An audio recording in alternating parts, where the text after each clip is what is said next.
They told me I was lucky, but luck doesn't keep you healthy for 40 years. Habits do at 92. I still drive. I still walk without pain. I haven't had so much as a cold in 4 decades.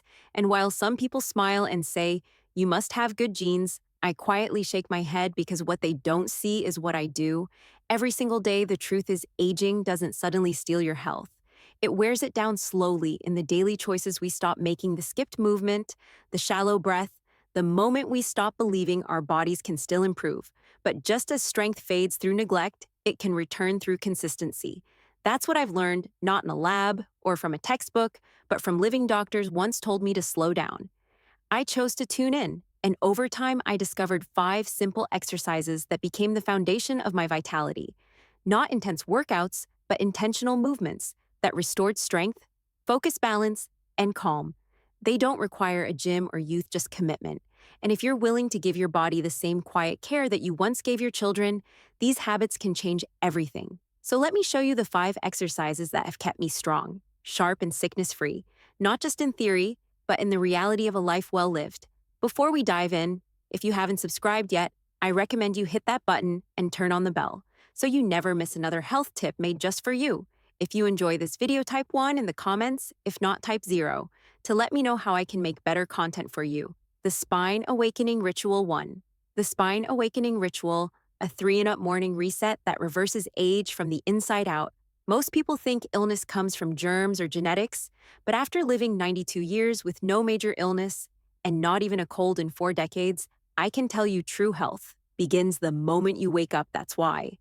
Before my feet ever touch the ground, I give my body one essential message. You're alive, and I need you every morning. I lie flat on my back, eyes still closed, and begin a short sequence that changed everything. I slowly turn my head left and right, not to stretch, but to gently activate the nerves along my neck. I bring my knees toward my chest, softly hug them, and rock from side to side like I'm cradling my own spine. Then I release and let my back settle into the mattress, more aligned, more awake. No rush, no harsh movements, just attention. This may sound simple, even trivial, but this 3-and-up ritual rewires how your nervous system responds to the day. Most seniors leap from bed with tight backs, stiff joints, and sleepy blood. They push themselves upright with sheer force, triggering sudden spikes in blood pressure and disorientation. That's why so many falls and strokes happen in the first hour of waking. But when you wake your spine with care, you're giving your entire body time to remember how to live well. You see, the spine is more than just a column of bones. It is the central highway for every nerve in your body.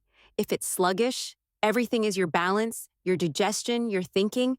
It's all downstream of that morning moment. And the older we get, the more our spine craves rhythm over force, attention over speed. That's why I've done this gentle sequence every day since I was 52. It's not just a habit, it's a ceremony. Science backs this up too. A study published in the Journal of Geriatric Physical Therapy found that seniors who engage in morning spinal mobilization report fewer falls, improved posture, and greater mental clarity throughout the day. But numbers aside, what matters is how it makes you feel lighter, looser, more connected to your own body. I used to wake up stiff, dreading the moment my feet hit the floor. Now I welcome the day with calm presence. This ritual doesn't require strength or flexibility. It requires intention, and in a world that rushes us toward productivity, choosing presence is the first act of healing. The truth is, you can't build a strong body on a weak foundation, and your spine is the foundation of your every move, your every breath, your every sense of aliveness. So why not start the day by honoring it now? If you're wondering what comes after this sacred 3-and-up ritual, what else I do to stay sharp, strong, and sickness-free? Well into my 90s, let me show you something even more surprising. It involves nothing more than a kitchen chair, and it might just save you from your next fall. If you're still watching and finding these insights helpful, please comment number 1 below to let me know you're with me now. Let's move on to point number 2, to the magic chair routine. The magic chair routine, daily practice that brought my strength back without leaving the kitchen. I used to believe strength came from effort, from sweat, from pushing hard. But after 60, something shifted. My body no longer responded to intensity, it responded to consistency. And nowhere did I discover this more clearly than with a simple object that most of us overlook: kitchen chair. You see, as I aged, I noticed something that frightened me. I was losing my ability to rise, not just from the floor, but from my own life. Standing up from a chair took effort, reaching for a cabinet made my shoulder twinge. My thighs, once steady and strong, began to tremble. It wasn't illness, it was erosion. Tiny bits of strength slipping away unnoticed, until one day I nearly fell. Trying to reach for a pan, that moment was a wake-up call, so I began a small ritual.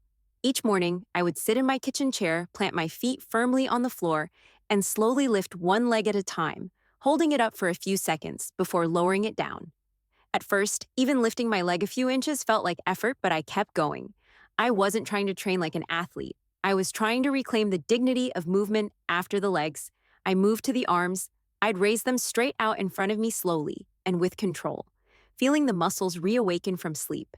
10 slow lifts, no weights, no rush, just breath presence and movement. It took less than 5 minutes, but within weeks, I noticed changes that no medication had ever delivered. I could get out of bed faster. I stopped reaching for walls to balance. I could carry groceries again. But more importantly, I felt capable. There is something deeply spiritual about being able to trust your own body again. That chair became more than a seat. It became a training ground for independence. Doctors call this functional movement the kind that mimics everyday tasks and keeps the nervous system sharp. In fact, a study published in the Journals of Gerontology showed that seniors who perform regular seated leg and arm raises dramatically improve lower limb strength and reduce fall risk by over 30%. But I don't need a study to tell me that I live it. The beauty of this routine is that anyone can do it, whether you're recovering from surgery, living with arthritis, or just starting to feel the weight of years. You don't need to stand, you don't need fancy gear, you need a chair, a little breath, and the willingness to begin. And here's the thing, our bodies don't need punishment. They need reminders. Every lift from that chair is a whisper to the muscles you still have purpose. Every slow raise of the arms is a signal to the brain. We are still in motion. We are still alive now. If you think that a kitchen chair could restore your strength, wait until you learn what your own breath can do. It's the next thing I discovered, and it's the most powerful medicine I've never had to buy. The 4-7-8 breath. The 4-7-8 breath. Simple rhythm that strengthens the immune system and calms the storm within it. Took me decades to learn that the breath, not medicine, not muscle, was the most powerful healer I had not long ago. If someone had told me that breathing in a certain rhythm could reduce my blood pressure, sharpen my focus, and help me avoid illness altogether, I would have smiled politely and forgotten about it. But life has a way of humbling us. I was 68 when I first began experiencing signs of deep fatigue. Not tiredness from work or lack of sleep, but something heavier. A fog that settled in my mind. My digestion slowed. I became irritable. I wasn't sick, but I wasn't well either. My doctor told me nothing was wrong. My labs were normal, but I knew in my gut something was off. That's when I stumbled across a breathing technique, a pattern known as 4-7-8. It sounded too simple. Breathe in for 4 seconds, hold for 7, breathe out for 8. That's it, no supplements, no cost, no effort. But I tried it anyway, sitting quietly on the edge of my bed. I closed my eyes, I inhaled deeply through my nose for 4 counts. I held the breath gently for 7, then slowly. I exhaled for 8 seconds through pursed lips, like a sigh I had been holding for years. And then I did it again and again. Something remarkable happened within minutes. My heart slowed, my chest softened, my shoulders, always slightly tense without me noticing, dropped. And most surprising of all, my thoughts quieted for the first time in weeks. I felt still, and that stillness became my medicine. I made the 478 breath part of my daily routine, 4 rounds in the morning. 4 at night, I began sleeping better. My digestion improved, my immune system, which had always been decent, became almost untouchable. Even during harsh flu seasons or long winters, I stayed strong. My body, I realized, wasn't just surviving, it was healing from the inside out. Science explains this clearly. The 478 breath activates the parasympathetic nervous system, the part responsible for rest, digestion, and repair. It tells your body you are safe now, and when your body feels safe, it shifts from defense to growth. It lowers cortisol. It balances hormones. It increases oxygen to vital organs. It becomes resilient, not reactive. But this is more than biology for me.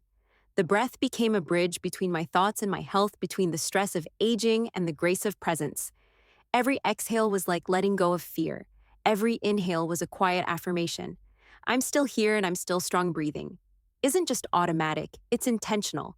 It's one of the few things we do that can change the entire rhythm of the body with nothing but awareness. I never imagined that healing could be this quiet, this gentle, and this close at hand. And if you think your breath can shift your health so dramatically, imagine what a simple daily walk can do, not just for your body, but for your entire sense of purpose. That, my friend, is where we go next. If you're still watching and finding these insights valuable, please comment number 1 below to let me know you're here now. Let's keep going with point number 4. Walking as medicine for walking as medicine. The 15-minute ritual that restored my strength, my spirit, and my sense of time. There was a time years ago when I believed walking was just a means to get somewhere. It wasn't exercise, it wasn't important. It was something I did to move between places, but then I turned 65 and things began to change. I started feeling heavy, not just in the body, but in the heart. My legs ached more often. My thoughts seemed more tangled, and the days, though long, started to feel smaller, like I was shrinking into the hours instead of expanding through them. That's when I returned to something so simple, it almost felt foolish. I started walking, but not in a gym, not with headphones. I walked outside alone with nothing but the sound of my feet, the rhythm of my breath, and the presence of the world around me. At first, it was just 5 minutes, one loop around the block. My knees creaked, my back resisted, but I kept going day by day. 5 minutes turned into 10, 10 turned into 15. I wasn't walking to burn calories, I wasn't chasing youth. I was reclaiming something I had lost without realizing it. My sense of connection to my own body, my place in the world, and my right to move through it with dignity. Over time, I noticed something incredible. My posture improved. I no longer shuffled, I stepped. My digestion started working better. My mind became clearer. The worries that once felt like shadows lifting up behind me began to fade in the sunlight of those morning walks. I was no longer just aging, I was awakening. People underestimate walking. They think if it's not intense, it's not effective. But I've learned that for seniors, the most powerful form of movement is the kind that honors the body instead of exhausting it. When you walk with attention, feeling your breath move in and out, letting your arms swing gently by your sides, placing each foot with care, you're not just moving muscles. You're resetting your nervous system, you're circulating lymph, you're sending oxygen to your brain. You're telling your entire being, I'm here and I'm not done yet. Science has finally caught up with what elders have known for centuries. A study from the British Journal of Sports Medicine found that just 20 minutes of walking a day can significantly reduce inflammatory markers in older adults. Another from Stanford showed that walking outdoors boosts creative thinking and cognitive clarity far more than sitting still indoors. But beyond all the research, I know this much. After my walk, I feel like myself again, rain or shine. I never skip it. Not because I'm strict, but because I've seen what happens when I do. I become sluggish. My thoughts feel thick. My energy dips. But after my walk, I feel renewed, like I've turned a key in some hidden part of myself. And I always smile as I go. Not because I'm already happy, but because smiling while walking makes me feel happy. That one act alone helps lower blood pressure and soothe the vagus nerve, the silent conductor of so much of our health. So if you've been feeling stuck, physically, emotionally, or mentally, don't wait for perfect conditions. Don't wait for energy to arrive. Open the door, put one foot forward, and let your body remember that it was built to move. And once it does, you'll need to fuel it the right way, because what you put on your plate the moment you return from that walk may be the most important choice you make. All the hand opening ritual, day 5. The hand opening ritual, small silent movements that keep you independent and alive. There's a moment in aging that no one prepares you for. Not when your knees ache, not when your hearing fades, but when your hands stop obeying.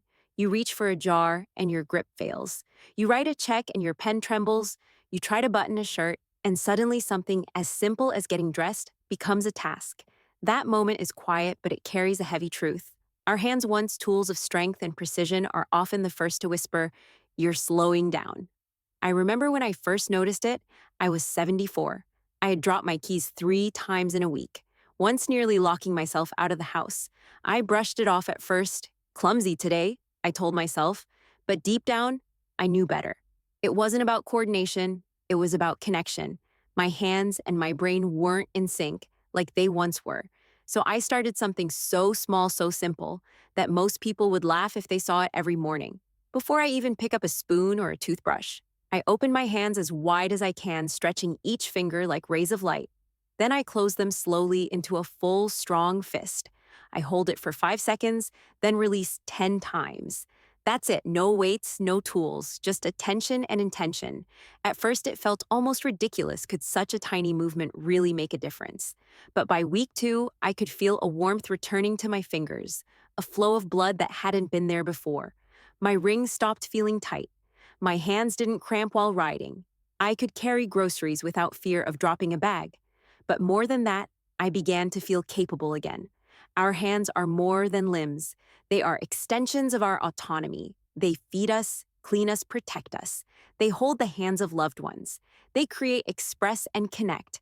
And when they start to weaken, it's not just about function, it's about identity. That's why I never take them for granted again. There's research to affirm this too. A study published in the Journal of Aging and Physical Activity found that hand strengthening movements significantly reduced arthritis pain, improved grip stability, and even enhanced neurological communication in older adults. In fact, grip strength has now been identified as a strong predictor of longevity and overall vitality. But even without the data, I can tell you my hands are my lifelines, and keeping them strong is a sacred daily ritual. It doesn't take much, just presence. Just 5 minutes of your morning to remind your fingers that they still matter. It's a quiet kind of strength. This exercise, easy to dismiss, yet essential for independence, and in those silent, repetitive motions, there is a kind of devotion, a respect for the body, a decision not to let age steal your agency.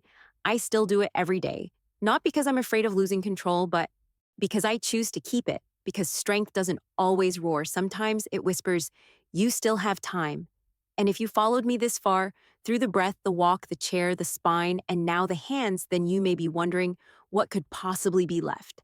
What's the one thing I do at night after all these habits that lets my body repair, renew, and perhaps even reverse the aging clock while I sleep? That secret, my friend, is what I'll share next. The quiet power of small things conclusion. The quiet power of small things looking back over more than 9 decades of life. I've come to understand something that I wish someone had told me when I was younger. Aging isn't the end of health. It's the beginning of a different kind of strength, a strength that doesn't rely on youth or speed, but on consistency, attention, and kindness toward your own body. These 5 exercises I've shared with you, the spinal awakening, the magic chair routine, the 478 breath, the healing walk, and the morning mental tuning, aren't flashy. They won't make headlines or win medals, but they've given me something far more valuable than applause: independence, peace of mind, and a body I can still rely on. Here's the truth most people don't want to admit: health after 60 doesn't come from doing more, it comes from doing less, but doing it with intention. You don't have to train like an athlete or eat like a monk.